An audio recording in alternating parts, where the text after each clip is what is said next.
little further apart. You see, I can't keep you separate. Right. Yes, you can't keep me separate. Right. Can't keep you separate. Can you? Well, who can? Let's face it. I'm as far apart as I could be now. aren't I? Okay.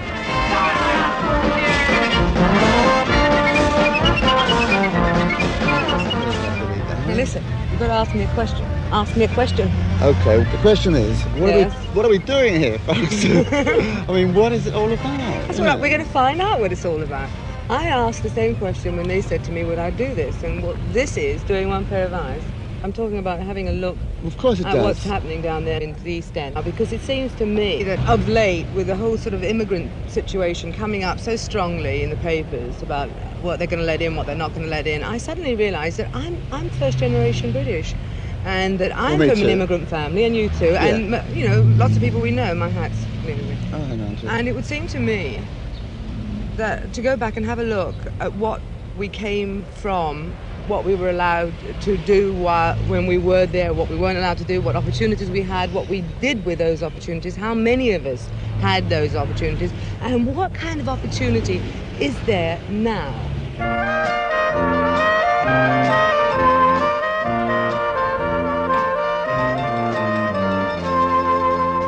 My name's Georgia Brown. I was born here in the East End, within the sound of Bow Bells, and that makes me a Cockney. Ah, carefree, good time girl, you see, queen of swell society, fond of fun as fun can be when it's on the strict QT. I came here to Deal Street School from the age of 3.5 until I was 10. They were the war years, and I spent most of my time in the air raid shelter. I'm not too young, I'm not too old, not too timid, not too bold, just the kind you'd like to hold, just the kind for sport, I'm told. I'm a Jew, and this was the family synagogue. I haven't been here for 17 years.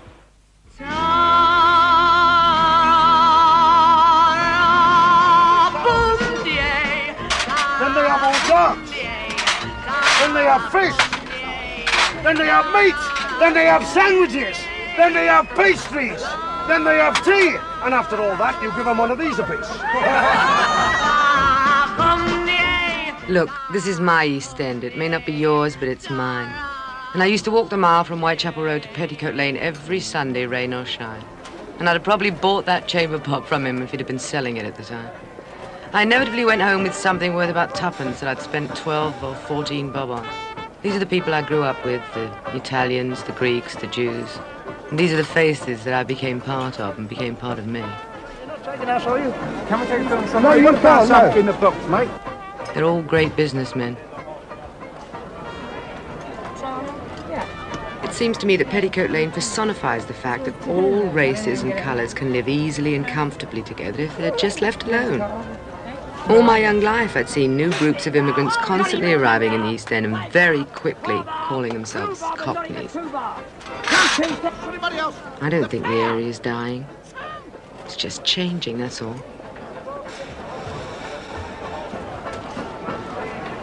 The market was in the High Street, and they had Where was that? Up? No, just up by Gardener's Corner. Yeah. And they had the Haymarket there, the Whitechapel Haymarket, which was world famous too. And these hay carts used to be in the middle of the road. Well, they were there 3 mornings a week. And the stalls were barrows those days. Used to be a 2-wheel barrow. Used to be lined up in the middle of the road, waiting for the hay carts to go. And at 3 o'clock, the policeman used to turn his back and walk away, and that was a signal for us to fly into our pitches. And everybody would be scrambling. There'd be apples and oranges all when the barrows used to hit the curbs. Everything scrambled all over in order to get a good position. Tubby Isaacs has had a stall in the East End, well, long before I was born. I suppose there have been some changes. Most of the stallholders used to be real East Enders. They used to live here. But the ambition of most people who lived here was to improve themselves and move out. Well, like Joe and Jack Joseph. They had a stall in the East End in the lane. Now they've got a sort of museum and market to the memory of what was the East End. Look, fellas, it looks to me like it was just another good business deal.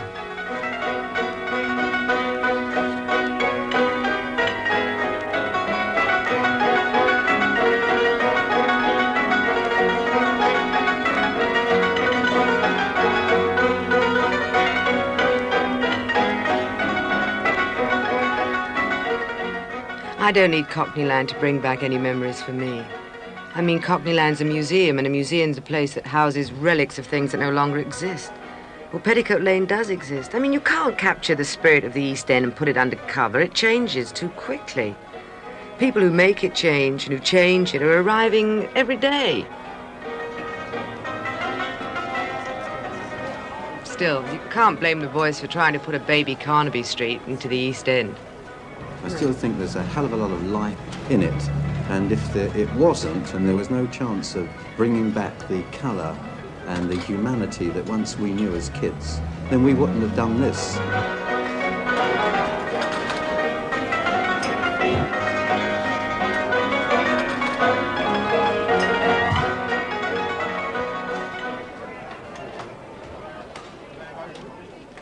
Who gave all those Cockney dolls the same face? You've only got to look out in the street to see how many different faces there are.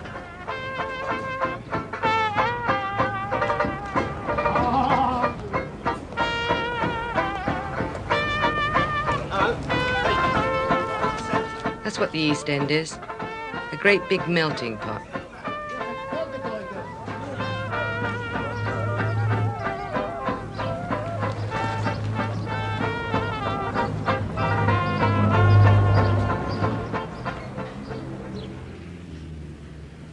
From the London hospital to the Aldgate pump, that's my mile. And it means chicken soup and warmth and acceptance and enormous ability to change very rapidly. In the 1900s, these streets were full of Jewish immigrants straight off the onion boat. One man would come from Russia and he'd write to his family and say, "This is where I'm living." And another man would arrive at the London docks with a street name that he couldn't understand written on a piece of paper. But there was always somebody there to meet him, mostly from the Jewish Board of Guardians or a relative. Very soon he'd find himself in a house filled with Jewish people from his own small village in Russia.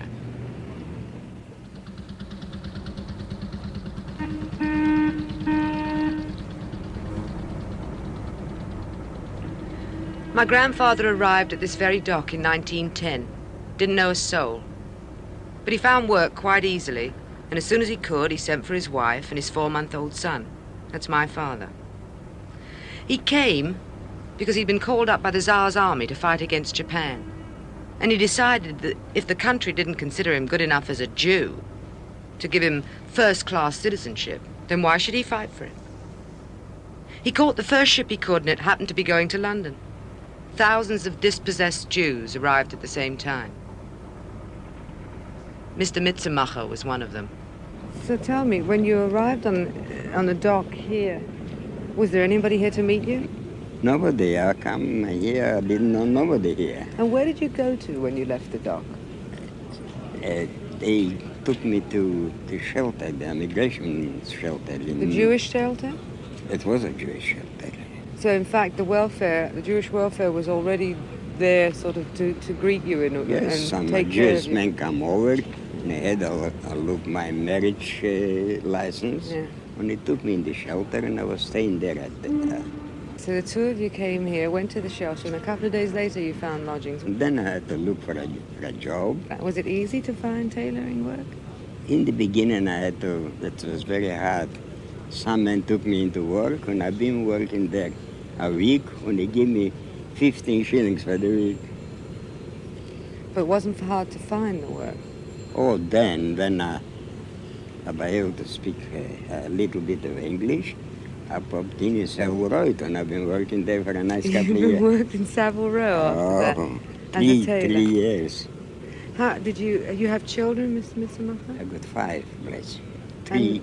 Three sons and 2 daughters. And they were all born here? Yes, they're born British. I was born British, too. My grandfather found this little house in Spelman Street, just off the Whitechapel Road. And he and my grandmother lived here till the day they died. I used to come every single day for lunch from Dill Street School round the corner. The house is now occupied by immigrant Cypriots. Maybe in 5 years' time it'll be Pakistanis. And who knows after that?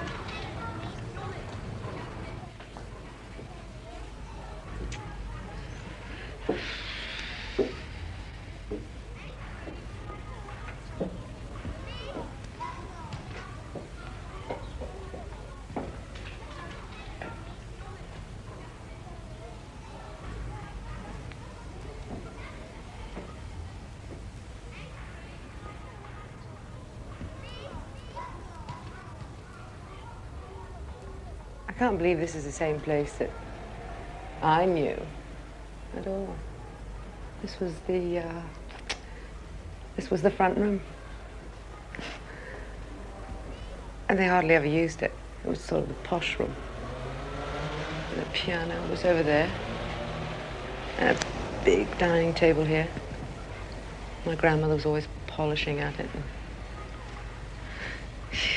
And the big family meetings were sort of held in this room too.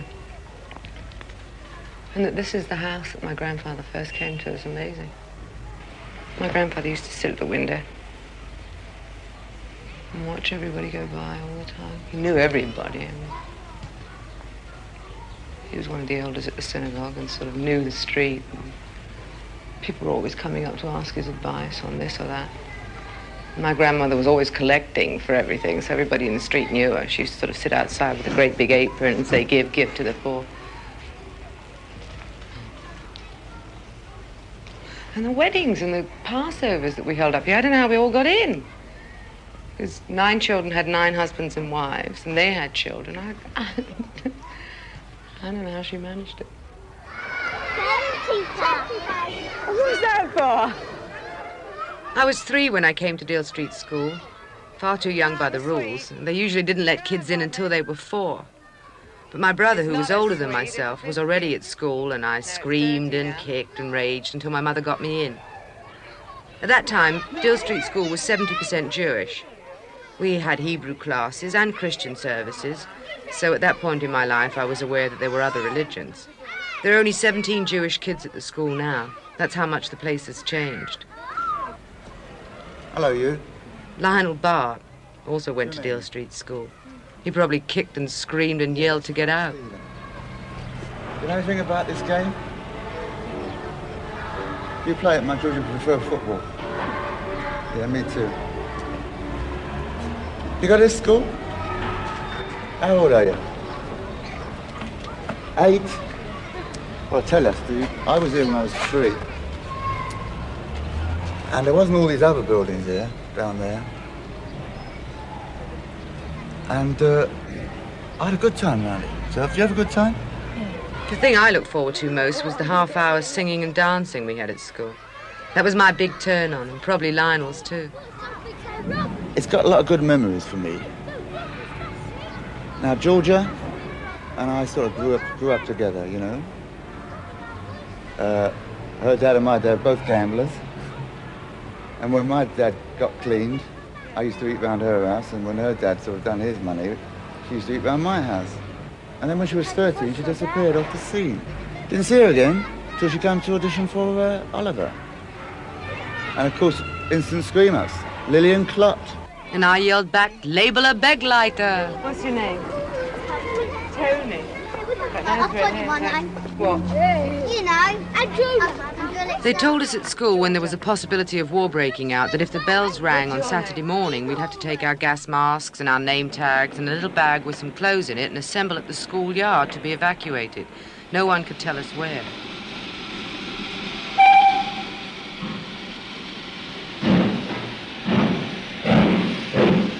Eight hours after we'd got on the train, we arrived in Wales.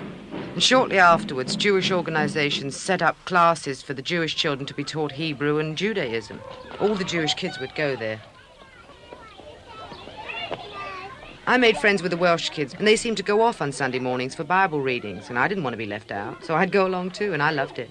I even won a beautiful Bible for knowing more about Christianity than they did. That knocked me out. But my father kept bringing us back to the East End. One spring morning in '45, I was awakened by my head being smashed from one side of the bed to the other one. It was a V-2 rocket. It hit very close, and people ran out in the streets in their bedclothes to see what had happened. It was a direct hit on Hughes Mansions, and 150 people had been killed. Most of them were my schoolmates.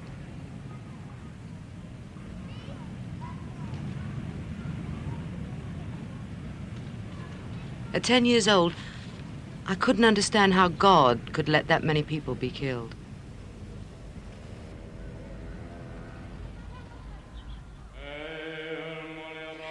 I think that God and Judaism up till that time had been a great joy to me. I'd always been to synagogue only to weddings and to Passovers and to festival occasions. I'd never been to a funeral or any sad occasion. It all meant warmth and loving and plenty, and I never questioned it in any way. Until I was about 11 and I went to a Day of Atonement service.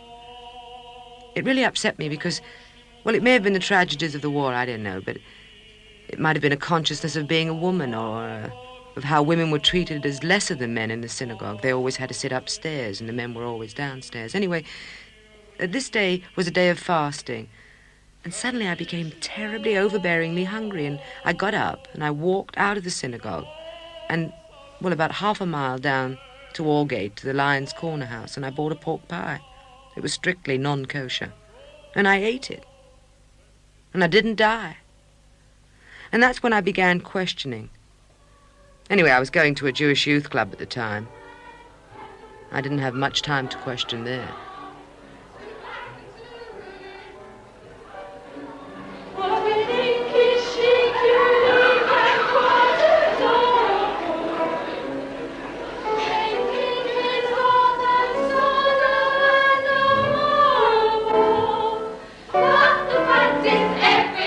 It's nearly 20 years since I was a Brady girl. It's a very strange feeling watching those girls singing and dancing on the stage like I used to.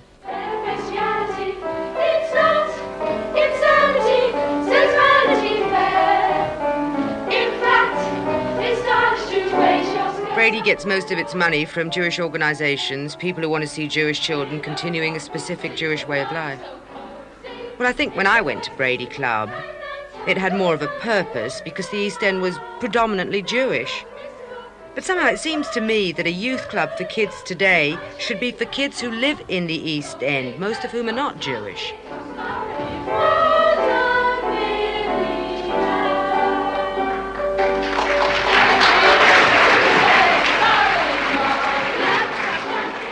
The Brady Club was one of the rare opportunities to develop any kind of talent that one had. There are so many different activities now that I was handing out prizes and shaking hands for more than an hour. And now, may I ask Georgia Brown to say a few words? I haven't got anything planned, ladies and gentlemen. I came tonight, I think originally, because we were filming here in the East End.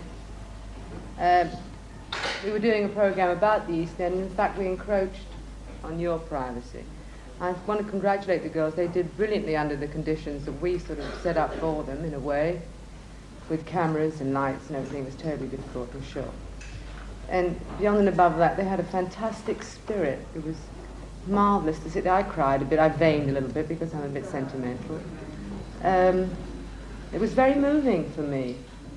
And because it was moving, I had to constantly question myself because I don't like being sentimental. I really don't. I like to look at things coldly and clearly, and tonight was very difficult because it brought back sort of great memories. I know somebody who would be terribly surprised to see me sitting on this side of the stage in a position of honor tonight, and that would be Miriam Moses, because she expelled me a couple of times. Something knocked me out tonight, something I'm on. It sort of is a bugbear of mine. 2 non-Jewish girls won awards here this evening, and that's a gas. It really is. It pleases me very deeply. 5. Thanks. That's to see different. That makes a big difference. To see that non-Jewish girls are sort of involved and are honoured here in this very Jewish community.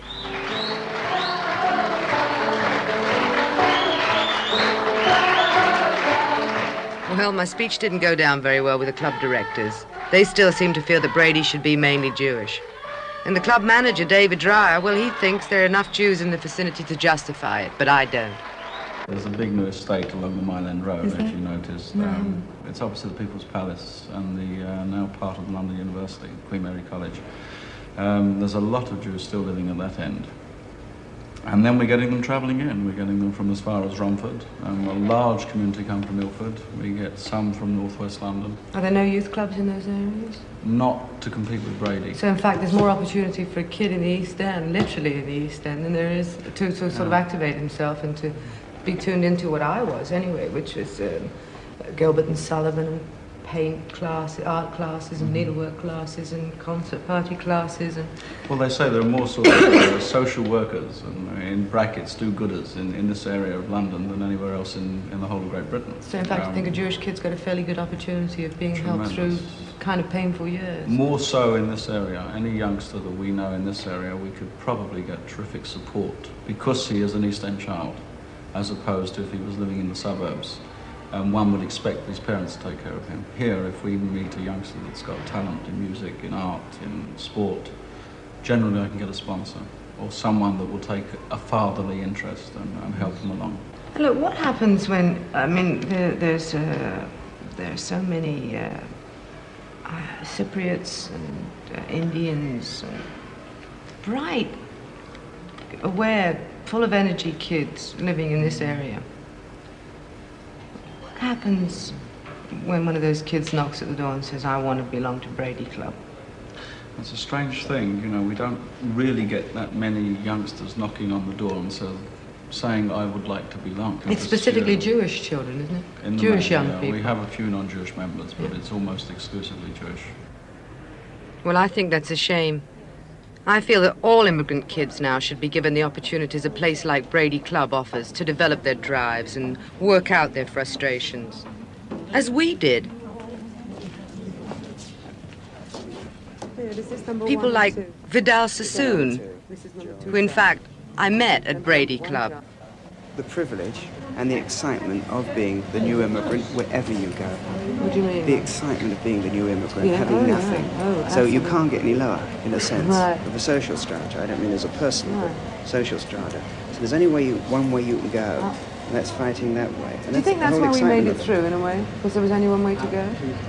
Well, George, you know, knowing people like you, for me, and, you know, our gang of kids, some wanted to make it, others didn't.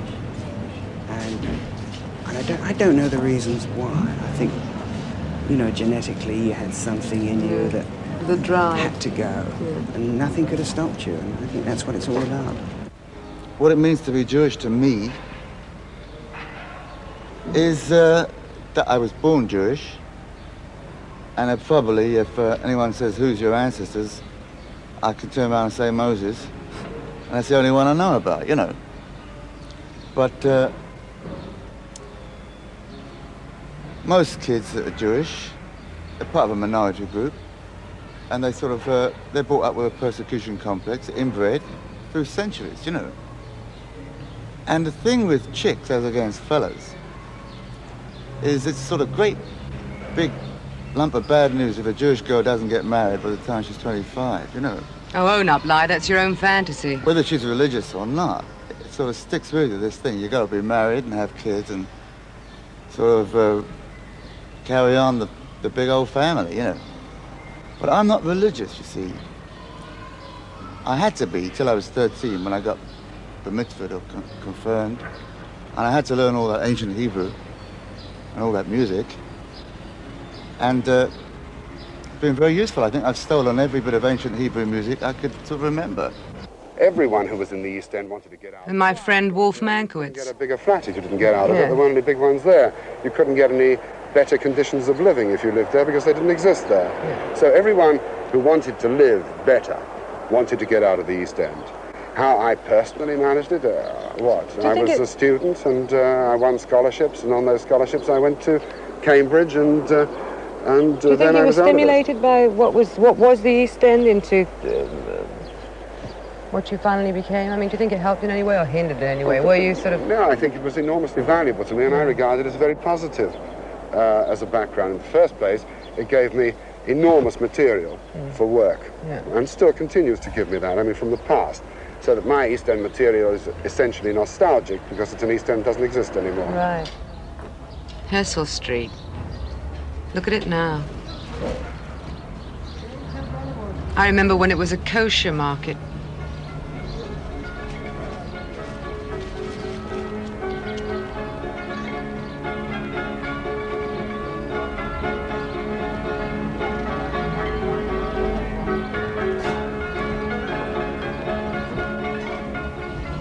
How long will it be before a typical Cockney face is a Pakistani face?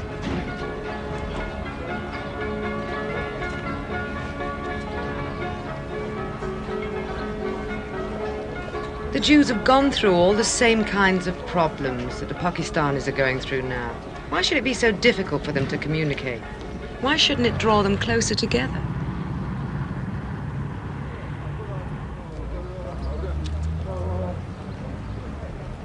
Black Line Yard. It was a very famous jewellery street, known throughout the world. Suppose it won't be long before there are no Jewish shops left.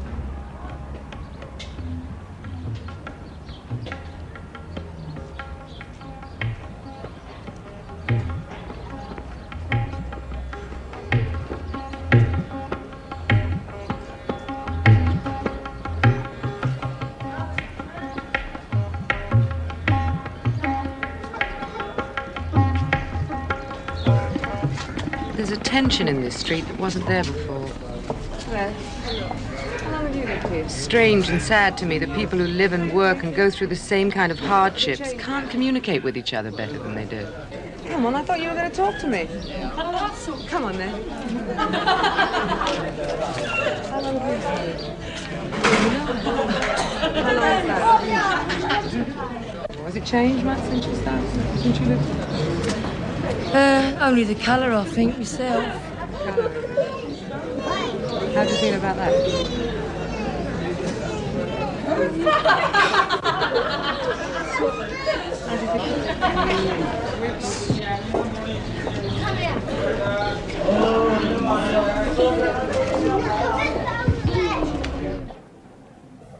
I suppose the difference is that I grew up here in the East End when the war was on. This brought all of us closer together. Races, colours, creeds. Nobody cared who you were. It was what you could do for each other that mattered. I wouldn't dare to come bumbling down here telling everybody how they should live together if I wasn't part of it myself. Can I have 6 of these? Certainly. I'll get them round for you. This butcher lives 6 shops away from a Pakistani, and I bet he's never met him. What's that? An Indian vegetable.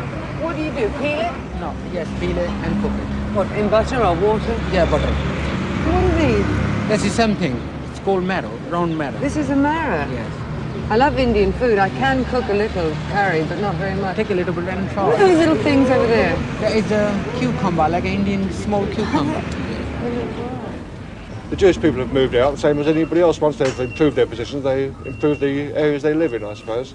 And eventually the people will move out of here and there'll be a new wave of immigrants. I don't know what colour they'll be, perhaps Martians or something like that, but it'll keep changing, it always will. Nothing stays the same as it is. Well, I mean, there used to be a strictly Jewish population, and now the older generation have passed away. Their children have moved out of the area, and the Pakistani people have taken over. You like it here? Oh, not bad. Do you feel there's enough opportunity? No, it's not bad. I wouldn't say anything. You wouldn't say anything. Do you find it difficult living here? No, it's all right. Of course, they're adapting themselves to the English way of life, and I think in time to come, they'll all be sort of British subjects. And the likes saying they can go to the national assistance, the Labour, and everywhere, and they get it. Yeah. Why do they go? I don't know, I think we're in the wrong country, aren't we? Stand up! All the tension erupted yet again when the dockers marched in support of Enoch Powell's speech. The real issues are you being used? Are you being carried It was away? terrifying that this could become the East End of the 30s, of the black shirts, of the Ridley Road riots. He has the right to have his opinions about immigration because I live here and I know people here. I'm able to tell them that they can only say that about you because they do not know you. Obviously, the docker has a right to protect his livelihood and he has a right to protect his home. But surely we're not going to allow the Pakistanis and the Indians to go through the same things that the Jews did. We must have learned something from the past. If they want to throw blacks out of the country, then that's what they'll do. because their constitution gives them the right to do that. Do you think... Whether ethics gives them the right to do that is another question, but it's not a political question. What can liberal, humanistic people who feel that this is ethically wrong do about it? Yeah. They should be rallying to create a unified force for whatever it is they represent, as opposed to the power point of view, within the left-wing groups and parties that exist. But there's no sign of them doing that at all. In fact, every liberal intellectual you meet is destroyed and distressed by this whole situation and is in a state of shock. Now, that state of shock is exactly what happened in Weimar, right, just before Hitler. Do you think it's possible that that sort of thing could happen again?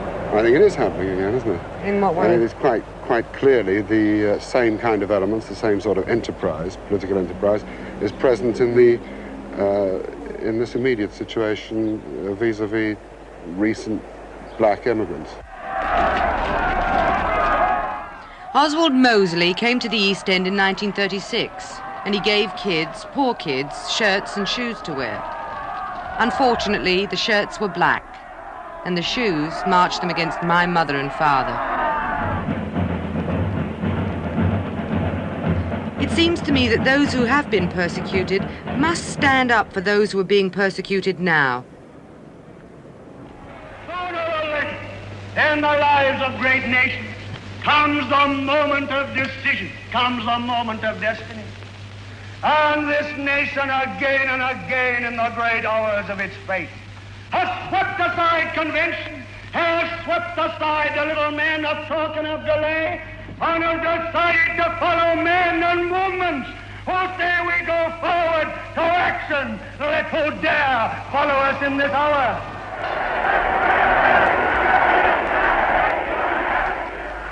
Who were the victims? Where did they come from? Every year at Brady Club, there's a ritual memorial service, complete with horror films. We call upon John Martin, who will give us the figures. France, 90,000. Czechoslovakia, 240,000.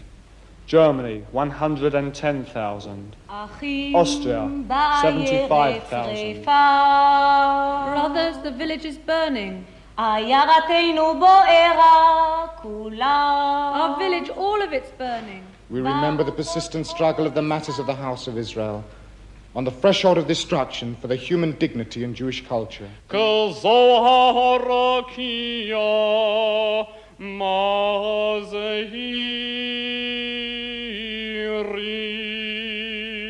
I actually saw a prisoner whip out a knife, cut a portion out of the leg of a body, and put it quickly into his mouth, naturally frightened of being seen in the act of doing so. I leave it to your imagination to realize to what state the prisoners were reduced to risk eating bits of flesh. And with the dust was a smell sickly and thick, the smell of death and decay, of corruption and filth. I passed through the barrier and found myself in the world of a nightmare. Dead bodies, some of them in decay, lay strewn about the road and along the rutted tracks. I saw a man wandering dazedly along the road, stagger and fall. Someone else looked down at him, took him by the heels, and dragged him to the side of the road to join the other bodies lying unburied there. No one else took the slightest notice.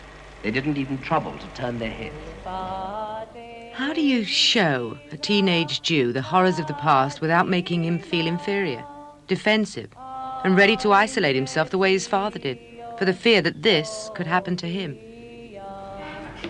Some evening, David. Yes, did you enjoy it? Well, it's not to be enjoyed. It's a very powerful and moving evening. Why do you show it every year? Well, basically, I think it's something that, as a Jewish organisation, as a Jewish club, we feel it's our duty to remind the members today, particularly the members today who had no bearing at all on the war years, what it was all about. What kind of reactions do they seem to have from it? I mean, does anything happen because of it? Is there any response to it?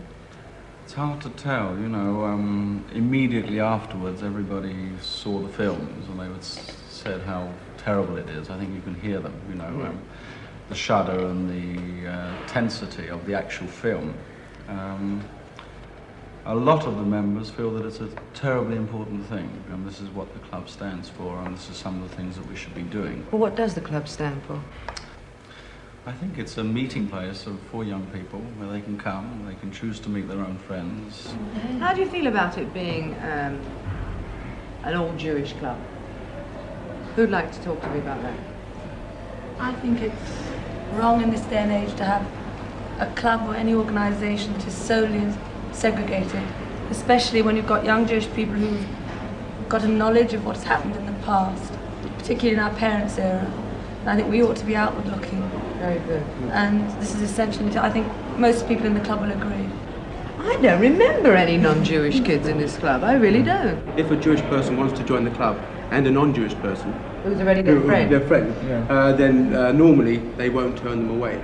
But I think it's still very, very difficult for a non-Jewish person to come to this club and say, I want to join. But in fact, if the majority of you are against this kind of segregation, then surely, I mean, it's your club, you should be able to sort of put that... It's not quite like that, because I think a lot of the members still want the club to be predominantly Jewish and to have a certain amount of Judaism.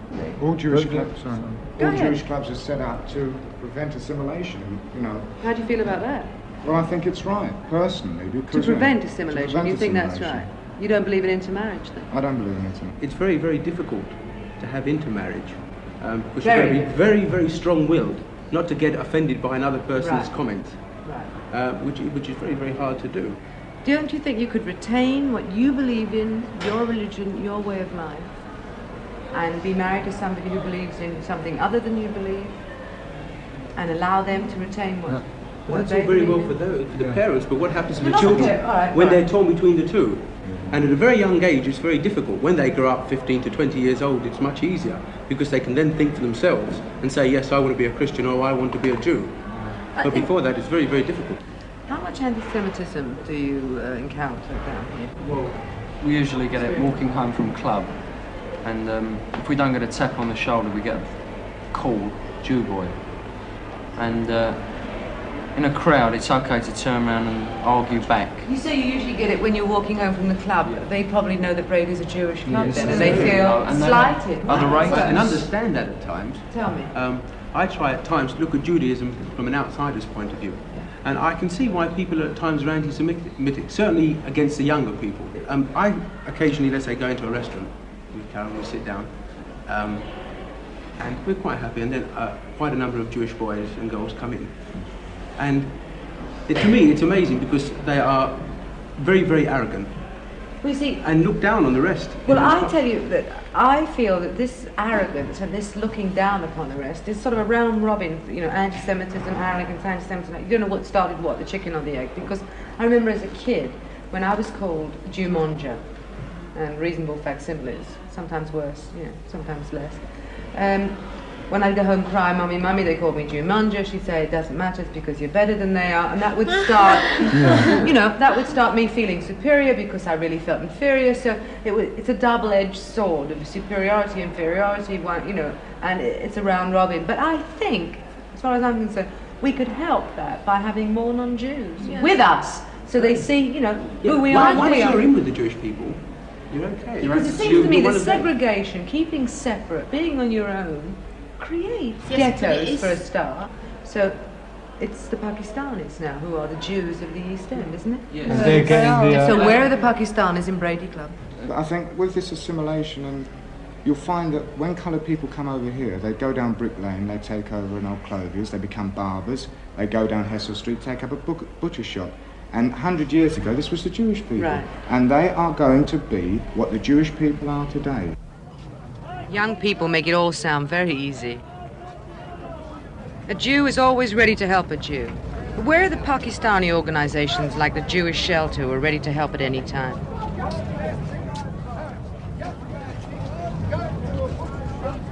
What will the East End be like in 20 years' time? And who will the immigrants be then?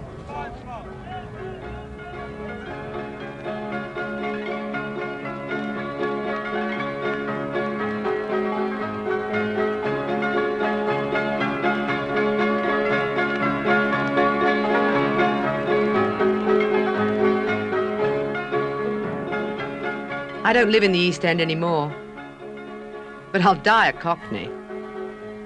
I think that being a Cockney has given me a tenacity, a pride, and a feeling that, come what may, I'll survive.